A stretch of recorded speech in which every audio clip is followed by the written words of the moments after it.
Bob, thank you for hosting us. Where did you go, Bob? Oh, thank you very much. I appreciate it. Everybody, please, you have a fantastic House member in Mike Neese. He's been with us everywhere. Give it up for a great legislator, Mike Neese, who represents you. You know, General Bolduc was very humble in what he said. He's a true patriot. He didn't serve in Afghanistan once. He went 10 times on 10 tours to Afghanistan. General, we stand on your shoulders. God bless you. Thank you for being here.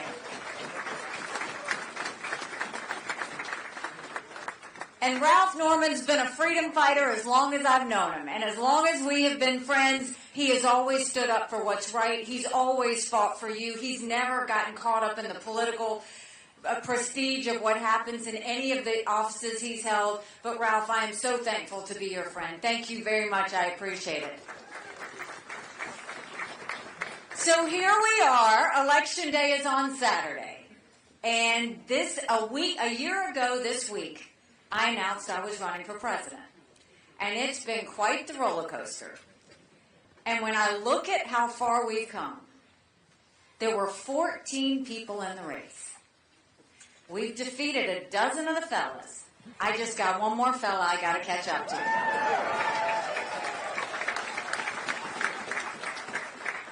We came into Iowa, we had 2%, we were able to get that to 20%. Then we went to New Hampshire, they said we were 30 points down, and we got 43% of the vote. And the night of the New Hampshire election, if you were watching, Donald Trump was unhinged. He didn't expect me to get 43%. He talked about revenge. He criticized my dress. Then the next day he went and he said anybody that supports her is barred permanently from MAGA. The issue is, if you're running for president of the United States, it's all about addition. You want people to come in. You don't want to push people away. That's not what you're supposed to do. Then the next day he pushed the RNC to name him the presumptive nominee after just 2 states had voted. We don't anoint kings in America. South Carolina deserves the right to be able to vote in this election, as do all the Super Tuesday states and beyond. We want to see that play out. Then he had a court case that he lost, and he went on another rant, and he talked about being a victim. Now, the problem with what happened in New Hampshire, and the problem with what happened after the court case, was at no point did he ever talk about the American people. He never talked about the fact that we're $34 trillion in debt. He never talked about the fact that only 31% of 8th graders in our country are proficient in reading. He never talked about an open border that's completely lawless. He never talked about the lawlessness in our cities. And he never talked about the wars around the world. He just talked about himself. And then a couple of days later, campaign reports come out, and it shows that he spent $50 million of campaign contributions on his own personal court cases. Now, he said himself he's going to spend more time in a courtroom than on the campaign trail. We can't win like that. That's the problem, is we all want to see our country turned around. But in order to turn our country around, you have to actually win. And I look at what's happening to America right now. We are $34 trillion in debt. We're having to borrow money just to make our interest payments. China owns some of that debt. For the first time, we're paying more in interest than we are in our defense budget. Do you know who notices that? Russia, China, and Iran. And I would love to tell you that Biden did that to us. But I have always spoken to you in hard truths, and I'll do that with you today. Our Republicans did that to us too. You go back and look at that $2.2 trillion COVID stimulus bill that they passed with no accountability. Expanded welfare to where we now have 80 million Americans on Medicaid. 42 million Americans on food stamps. That's a third of our country. And then you go and you look at the fact that under the Trump economy, while everybody felt good, he put us $8 trillion in debt in just 4 years. He claims it was COVID. That was less than 25% of it. So how do we fix it? The first thing we do is we start by clawing back the $100 billion of unspent COVID dollars that are still out there.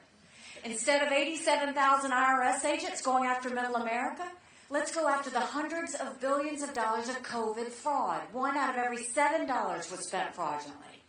If 8% of our budget is interest, quit borrowing. Cut up the credit cards. You have to balance a budget every day. I had to balance a budget as governor. Why is Congress the only group that refuses to balance a budget?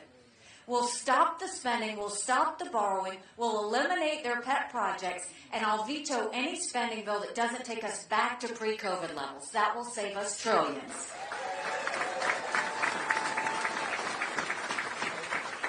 Then we're going to take as many federal programs as we can and send them down to the state level. That will dramatically reduce the size of the federal government, but it will empower people on the ground. Think education, think healthcare, think welfare, think mental health.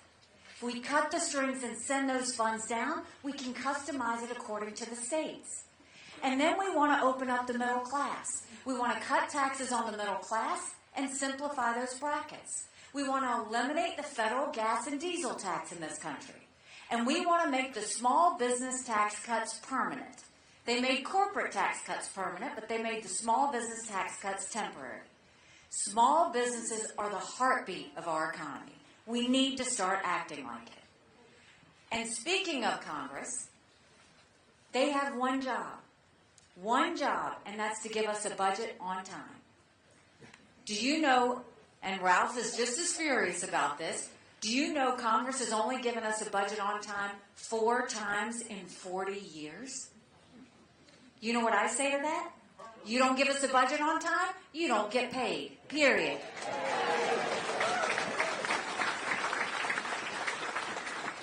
Don't you think it's finally time we had term limits in Washington, D.C.? Don't you think we need to have mental competency tests for anyone over the age of 75? Now let me say this.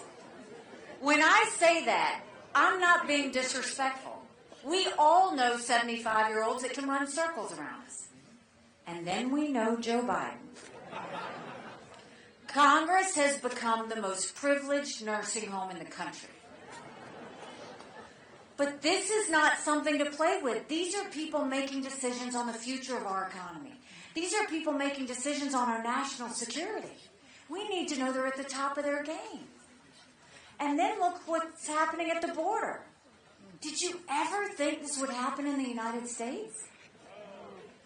You know, as governor, together we passed the toughest illegal immigration law in the country.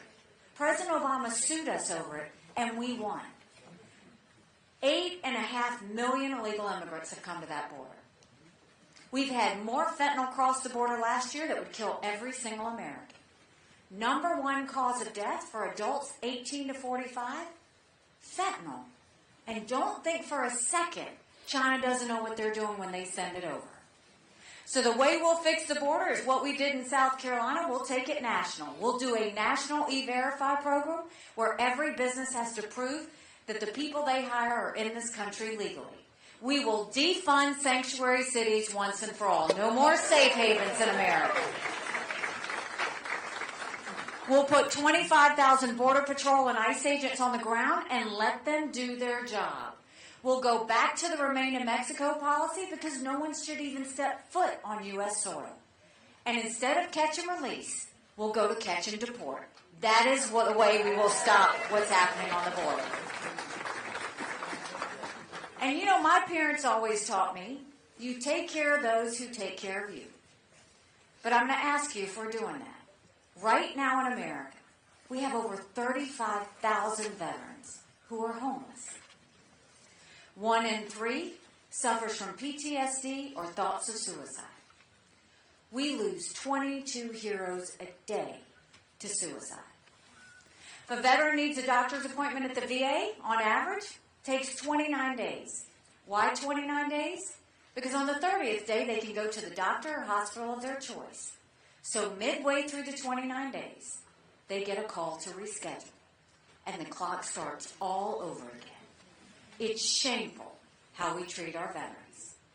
Now, I'm the proud wife of a combat veteran. Y'all may remember he deployed to Afghanistan. And when Michael came home to us, that was a lot of prayers answered. But that was the easy part. When we got home, life got hard. Michael couldn't hear loud noises. He couldn't be in crowds. Life had passed him by for the year that he was gone, and the transition was tough. We can't just love our men and women when they're gone. We got to love them when they come back home, too.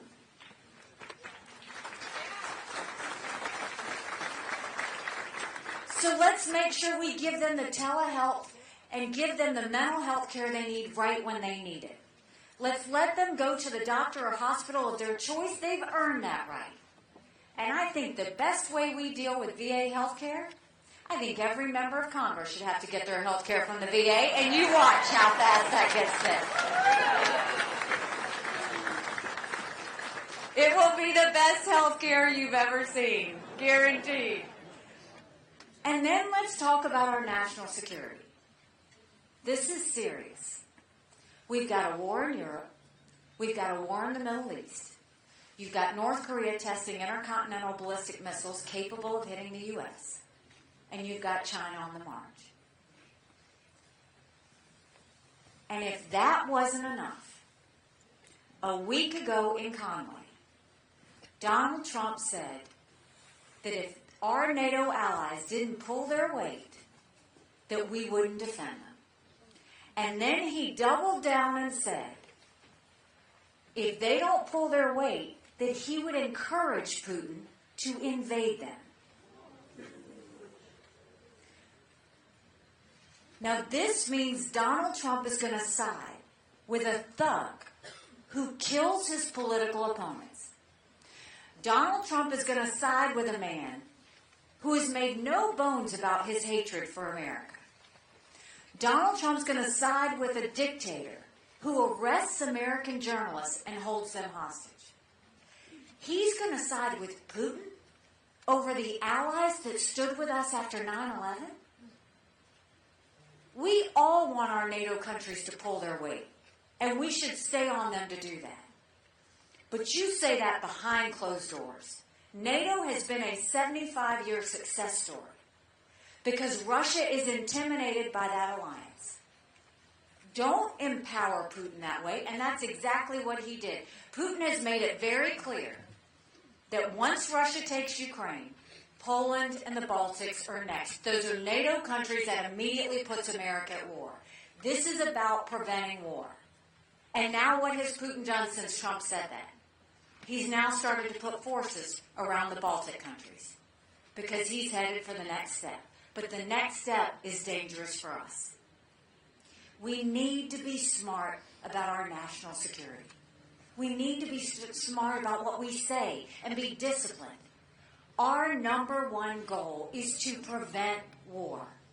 Our number one goal is to protect Americans. Our number one goal is national security. They can't start playing with this, but this goes back to the bigger picture.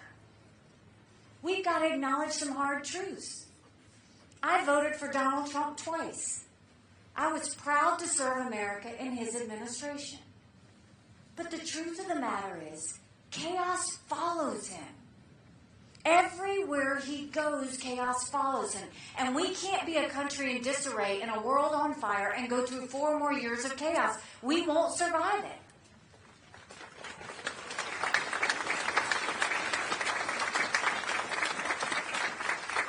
And we need to listen to the American people, too. 70% of Americans have said they don't want Donald Trump or Joe Biden to be their choices in the presidential. 59% of Americans have said Donald Trump's too old and Joe Biden's too old to be president. Now, if we look at the fact that the majority of Americans disapprove of Joe Biden, the majority of Americans disapprove of Donald Trump, then why wouldn't we go forward and have a new generational conservative leader that can leave the negativity behind and focus on the solutions of the future?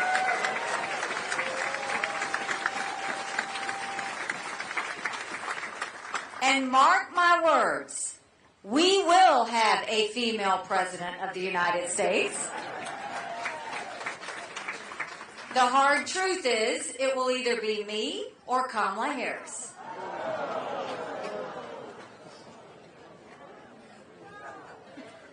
If you look at every single general election poll, Trump loses to Biden by 5 points, by 7 points. On his best day, it's margin of error.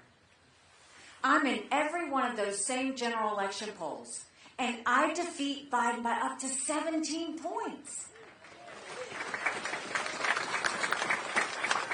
That means it's bigger than the presidency. That's House, that's Senate, that's governorships, that's school boards. But more than that, you win by double digits. You're going into D.C. with a mandate to stop the wasteful spending and get our economy back on track. A mandate to get our kids reading again and go back to the basics in education. A mandate to secure our borders with no more excuses. A mandate to bring law and order back to our cities, and a mandate for a strong America that prevents wars that we can be proud of. Don't you want that?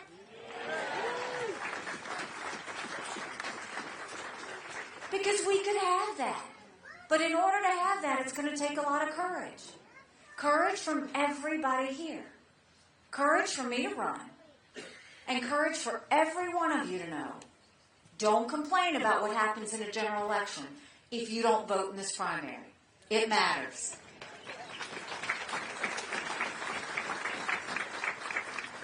I saw a commercial on TV yesterday that Donald Trump put up that said I was for open borders and raising taxes.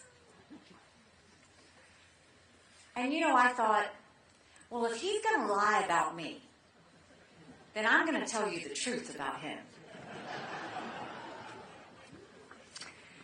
In 2018, when he was president, Donald Trump proposed a 25-cent per gallon gas tax hike. He has said that he's not going to touch Social Security so that when he leaves, all of you will get a 24% cut in your benefits. He wants to raise taxes on every single family because he wants to add a 10% tariff to everything that comes in, from baby strollers to appliances.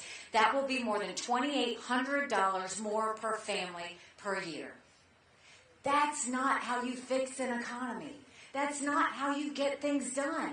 Don't you think it's finally time we had an accountant in the White House?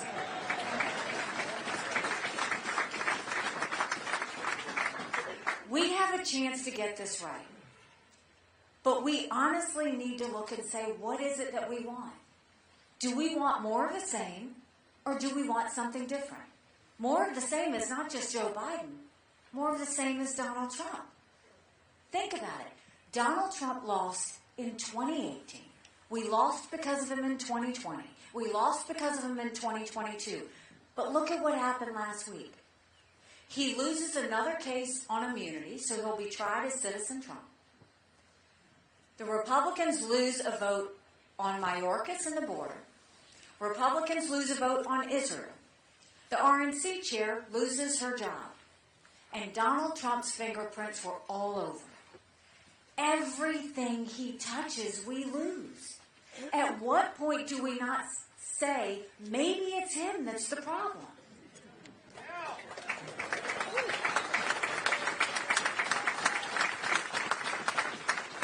How many of you were not here when I was governor?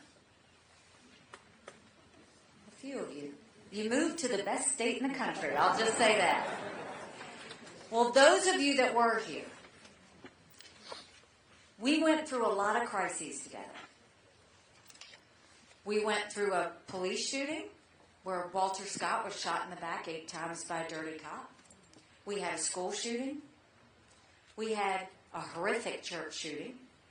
We had multiple hurricanes. we had a 1,000-year flood, and we had snowstorms.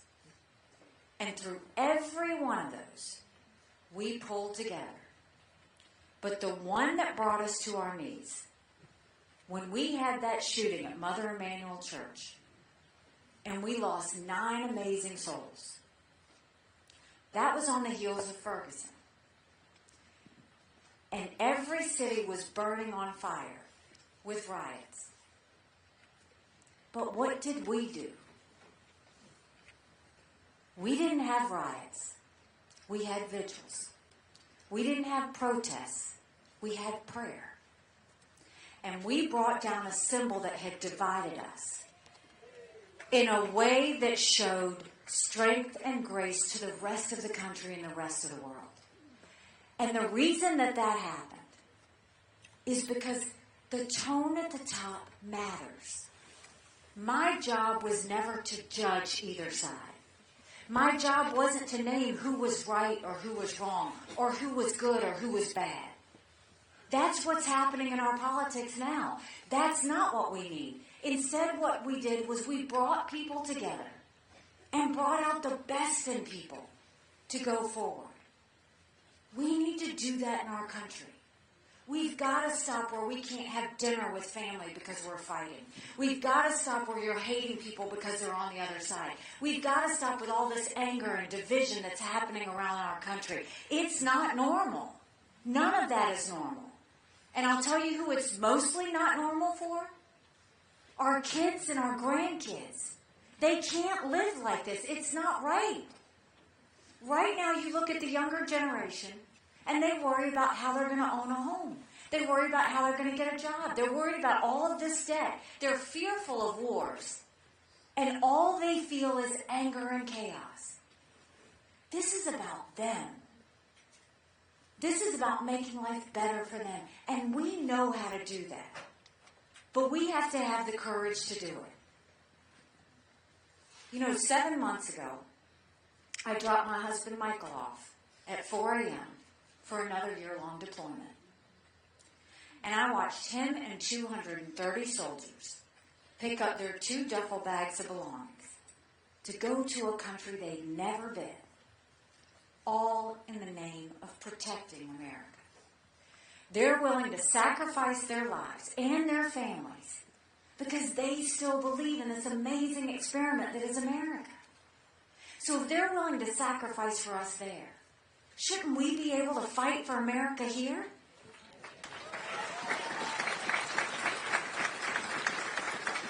Because we have a country to save. But in order to do that, we've got to get to work. And this is where I need you. South Carolinians go to vote on Saturday. You can vote early. I need you to take a yard sign. If you were in an area where you can't have a yard sign, put it in the back of your car. I need you to go vote, and I need you to take 10 people to go vote with you. Thank you. God bless you. A lot of you don't realize, but your friends and family, many of them are just general election voters. And what you need to remind them is in a general election, you're given a choice. In a primary, you make your choice. This is when we need to make our choice. So let's get everybody we know. Send people to NikkiHaley.com if they want to volunteer, if they want to sign, if they want to donate, anything else. But you get everybody to the polls. Because South Carolina knows how to do this. We know how to rally. We know how to fight. But of all things, we love America. So let's go show how it's done. God bless you. Thank you so much.